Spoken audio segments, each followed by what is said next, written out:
taking the fruits of my labor.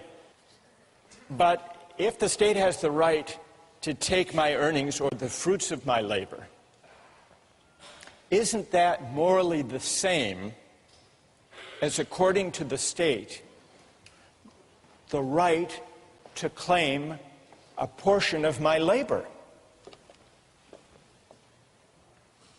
So taxation actually is morally equivalent to forced labor, because forced labor involves the taking of my leisure, my time, my efforts, just as taxation takes the earnings that I make with my labor. And so for Nozick and for the libertarians, taxation for redistribution is theft, as Joe says, but not only theft, it's morally equivalent to laying claim to certain hours of a person's life and labor. So it's morally equivalent to forced labor. If the state has a right to claim the fruits of my labor, that implies that it really has an entitlement to my labor itself. And what is forced labor? Forced labor, Nozick points out, is what? Is slavery. Because if I don't have the right, the sole right, to my own labor, then that's really to say that the government or the political community is a part owner in me. And what does it mean for the state to be a part owner in me? If you think about it, it means that I'm a slave, that I don't own myself. So what this line of reasoning brings us to is the fundamental principle that underlies the libertarian case for rights. What is that principle? It's the idea that I own myself. It's the idea of self-possession. If you want to take rights seriously, if you don't want to just regard people as collections of preferences, the fundamental moral idea to which you will be led is the idea that we are the owners or the proprietors of our own person. And that's why utilitarianism goes wrong. And that's why it's wrong to yank the organs from that healthy patient. You're acting as if that patient belongs to you or to the community, but we belong to ourselves. And that's the same reason that it's wrong to make laws to protect us from ourselves, or to tell us how to live, to tell us what virtues we should be governed by. And that's also why it's wrong to tax the rich, to help the poor, even for good causes, even to help those who were displaced by the Hurricane Katrina. Ask them to give charity. But if you tax them, it's like forcing them to labor. Could you tell Micheal Jordan he has to skip the next week's games and go down to help the people displaced by Hurricane Katrina? Morally, it's the same.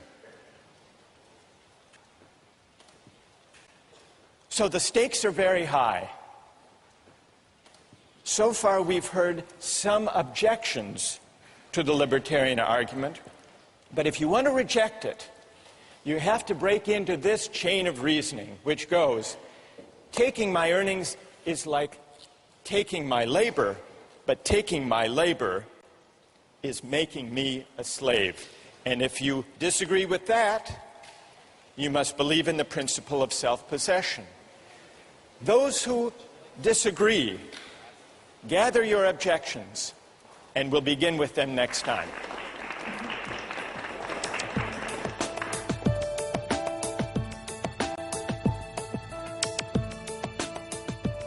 Anyone like to take up that point? Yes. I feel like when you live in a society, you give up that right. I mean, technically, if I want to personally go out and kill someone because they offend me, that is self-possession.